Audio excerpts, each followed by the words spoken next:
Bismillahirrahmanirrahim. Assalamualaikum warahmatullahi taala wabarakatuh. Para pemirsa yang budiman dimanapun Anda berada, perkenalkan nama saya Surya. Saya akan memaparkan tentang sosialisasi ATS. Apa itu ATS? Nah, kita lihat slide show yang berikut ini. Jadi ATS ini adalah anak tidak sekolah. Bisa disebut dropout atau DO atau juga LTM, lulus namun tidak melanjutkan atau belum pernah bersekolah sama sekali. Baik, selanjutnya alasan penyebab anak tidak bersekolah itu apa saja sih? Di antaranya adalah tidak mau bersekolah. Tidak mau. Ini ada 27,36%. Kemudian ada alasannya tidak ada biaya 3,93%, dan alasannya sekolah jauh dari rumah ada 1,64%.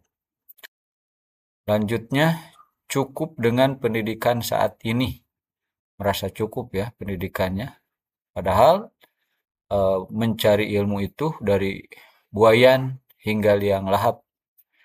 Ini banyak sekali nih, ada 5,80% itu ya.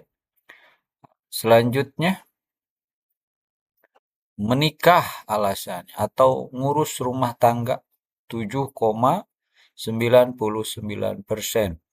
Selanjutnya bekerja, ini besar sekali nih, paling banyak alasannya.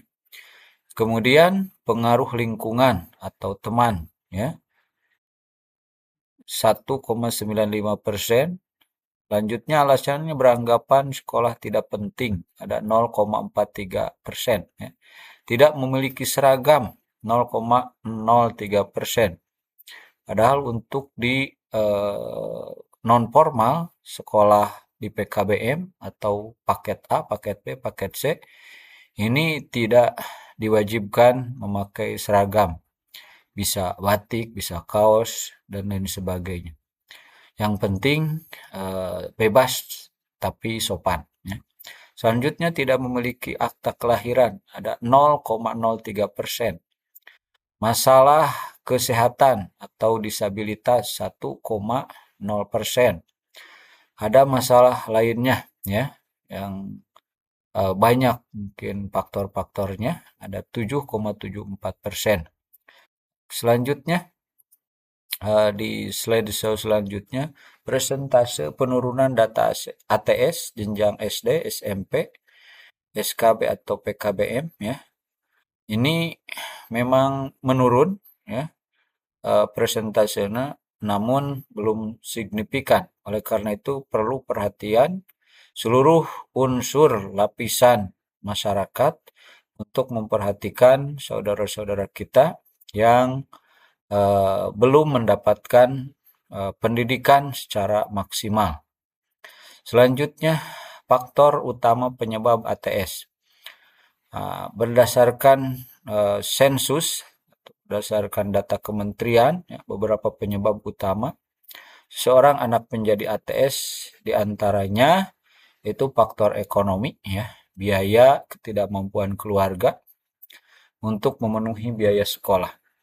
Selanjutnya akses dan geografis, jauh jarak tempuh ke sekolah. Selanjutnya faktor kultural dan sosial, pernikahan, usia dini, pandangan orang tua bahwa pendidikan tidak penting atau anak harus langsung bekerja. Selanjutnya kesibukan khusus, kondisi khusus seperti atlet profesional, artis, atau anak diplomat yang sulit mengikuti sistem sekolah formal. Lanjutnya ini ada data ya, bisa dilihat di berita online. Selanjutnya langkah-langkah sistematis menangani anak tidak sekolah. Yang pertama, pendekatan dan komunikasi. Memang mereka harus dirangkul, ya, diberikan pemahaman. Selanjutnya, ajak bicara dari hati ke hati. Temukan apa alasan sebenarnya, kenapa mereka mogok sekolah, gitu ya. Tapi hati-hati ya, harus menghindari menghakimi atau menjudge ya, yang seperti memarahi ya, anak secara terbuka. Itu bahaya. Selanjutnya, bangun komunikasi asertif ya. Dengarkan keluhan anak tanpa menggurui untuk mengetahui apakah ada masalah perundungan atau bullying ya, masalah dengan guru atau kesulitan belajar dan lain sebagainya. Selanjutnya, dukung prestasi atau minat dan bakatnya. Apresiasi ya pencapaian kecil anak untuk meningkatkan rasa percaya diri dan motivasi bagi mereka.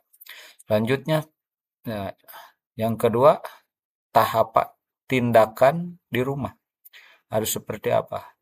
Ya, harus tegas namun tenang ya, tetap konsisten dan jangan biarkan anak merasa bahwa tidak sekolah adalah hal yang nyaman atau liburan. Karena anak ini pinginnya ada yang main terus gitu ya.